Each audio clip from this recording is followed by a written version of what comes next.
விவிலியம் அறிவோம். வணக்கம் அன்பர்களே. இன்று நாம் அறிய போகும் பகுதி யோவானுக்கு அருளப்பெற்ற திருவிழிப்பாடு அதிகாரம் 2.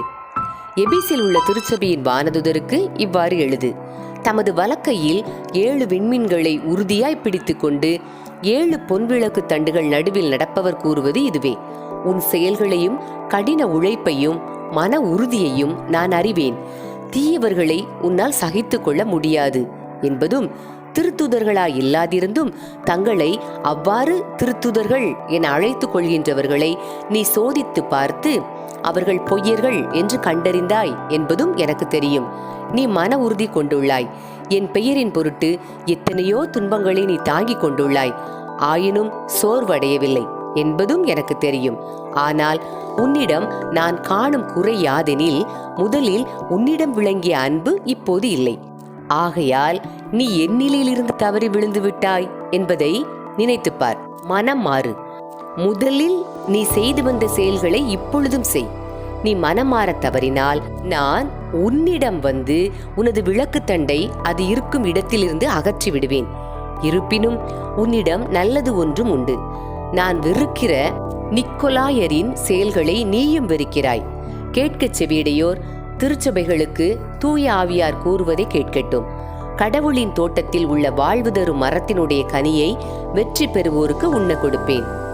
சிமிர்னாவில் உள்ள திருச்சபையின் வானதுதருக்கு இவ்வாறு எழுது: முதலும் முடிவும் ஆனவர், இறந்தும் வாழ்பவர் கூறுவது இதுவே: உன் துன்பத்தையும் ஏழ்மையையும் நான் அறிவேன். ஆனால் உண்மையில் நீ செல்வம் பெற்றிருக்கிறாய் அன்றோ? தாங்கள் யூதர்கள் என சொல்லிக் கொள்வோர் உன்னை பழித்து பேசுவதும் எனக்கு தெரியும். அவர்கள் யூதர்கள் அல்ல, சாத்தானுடைய கூட்டமே. உனக்கு வர இருக்கின்ற துன்பத்தை பற்றி அஞ்சாதே. இதோ சோதிப்பதற்காக அலகை உன்னை சேர்ந்தவருள் சிலரை சிறையில் தள்ள இருக்கின்றது. 10 நாள் நீ வேதனை உருவாய். இறக்கும் வரை நம்பிக்கையோடு இரு. அவ்வாறாயின் வாழ்வை உனக்கு முடியாக சூட்டுவேன். கேட்கச் செவியுடையோர் திருச்சபைகளுக்கு தூய ஆவியார் கூறுவதை கேட்கட்டும். வெற்றி பெறுவோரை 2வது சாவு தீண்டவே தீண்டாது.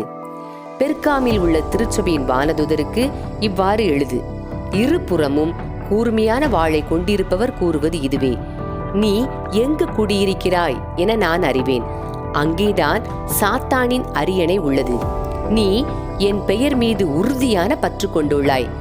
சாத்தான் குடியிருக்கும் இடத்தில் நம்பிக்கையுள்ள என் சாட்சியான அந்திப்பா உங்கள் நடுவே கொலை செய்யப்பட்ட காலத்தில் கூட நீ என் மீது கொண்டிருந்த நம்பிக்கையை விட்டு விலகவில்லை. ஆயினும் உன்னிடம் நான் காணும் குறைகள் சில உண்டு. பிழையாமின் போதனையில் பிடிப்புள்ள சிலர் உன் நடுவே உள்ளனர். இந்த பிழையாம்தான் இஸ்ரேல் மக்கள் இடறி விழும்படி செய்ய பாலாக்குக்கு கற்றுக் கொடுத்தவன். அதனால் அவர்கள் சிலைகளுக்கு படைக்கப்பட்டதை உண்டு பரத்தைமையில் ஈடுபட்டார்கள். இதுபோலவே நிக்கோலாயரின் போதனையில் பிடிப்புள்ள சிலரும் உன் நடுவில் உள்ளனர். ஆகவே மனமாறு, இல்லையேல் நான் விரைவில் உன்னிடம் வருவேன். என் வாயிலிருந்து வெளிவரும் வாள் கொண்டு அவர்களோடு போர் தொடுப்பேன்.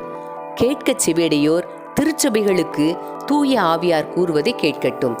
மறைத்து வைக்கப்பட்டுள்ள மன்னாவை வெற்றி பெறுவோருக்கு அளிப்பேன். வெள்ளைக்கல் ஒன்றையும் அவர்களுக்கு கொடுப்பேன்.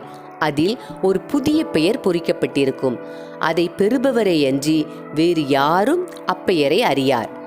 தியத்ராவில் உள்ள திருச்சபையின் வானதூதருக்கு இவ்வாறு எழுது: தீப்பிழம்பு போன்ற கண்களும் வெண்கலம் போன்ற காலடிகளும் கொண்ட இறைமகன் கூறுவது இதுவே: உன் செயல்களை நான் அறிவேன். உன் அன்பு, நம்பிக்கை, திருத்தொண்டு, மன உறுதி ஆகியவை எனக்கு தெரியும். நீ இப்பொழுது செய்து வரும் செயல்கள் முதலில் செய்தவற்றை விட மிகுதியானவை என்பதும் தெரியும். ஆயினும் உன்னிடம் நான் காணும் குறை ஒன்று உண்டு. இசபேல் என்னும் பெண்ணை நீ கண்டிக்காமல் விட்டு வைத்திருக்கிறாய். தான் ஒரு இறைவாக்கினள் என கூறிக்கொள்ளும் அவள் என் பணியாளர்களை நெறிப்பிரளச் செய்து அவர்கள் பரத்தமையில் ஈடுபடவும் சிலைகளுக்கு படைக்கப்பட்டதை உண்ணவும் போதித்து வருகிறாள். அவள் மனம் மாற வாய்ப்பு கொடுத்தேன். அவளோ தன் பரத்தைமையை விட்டு மனம் மாற விரும்பவில்லை. இதோ அவளை படுத்த படுக்கையாக்குவேன். அவளோடு விபச்சாரம் செய்வோர் அவள் தீச்செயல்களை விட்டுவிட்டு மனமாறாவிட்டால் அவர்களையும் கொடிய வேதனைக்கு உள்ளாக்குவேன். அவளுடைய பிள்ளைகளை கொன்று ஒழிப்பேன். அப்பொழுது உள்ளங்களையும் இதயங்களையும் துருவி ஆய்கிறவர் நானே என்பதை எல்லா திருச்சபைகளும் அறிந்து கொள்ளும். உங்களுள் ஒவ்வொருவருக்கும் அவரவர் செயல்களுக்கு ஏற்ப கைமாறு அளிப்பேன். தியத்திராவில் இருக்கும் ஏனையோரே, நீங்கள் இந்த போதனையை ஏற்கவில்லை. சாத்தானின் ஆழ்ந்த ஞானம் என சொல்லப்படுவதை நீங்கள் அறிய விரும்பவில்லை. எனவே நான் உங்களுக்கு சொல்வது, உங்கள் மீது வேறு எச்சுமையையும் நான் சுமத்த மாட்டேன். நீங்கள் பெற்றுக்கொண்ட போதனையில் நான் வரும் வரை பிடிப்புள்ளவர்களாய் இருங்கள். என் தந்தையிடமிருந்து நான் அதிகாரம் பெற்றிருப்பது போல வெற்றி பெறுவோருக்கும் என் செயல்களை இறுதி வரை செய்வோருக்கும் வேற்றினத்தார் மீது அதிகாரம் அளிப்பேன். அவர்கள் வேற்றினத்தாரை இருப்புக்கோலால் நடத்துவார்கள், குயவர் கலத்தைப் போல நொறுக்குவார்கள். விடிவெள்ளியையும் அவர்களுக்கு கொடுப்பேன். கேட்கச் செவியுடையோர் திருச்சபைகளுக்கு தூய ஆவியார் கூறுவதை கேட்கட்டும். அன்பர்களே, இறைவார்த்தையோடு பயணிப்போம். இறைவனோடு நம் பயணத்தை தொடர்வோம்.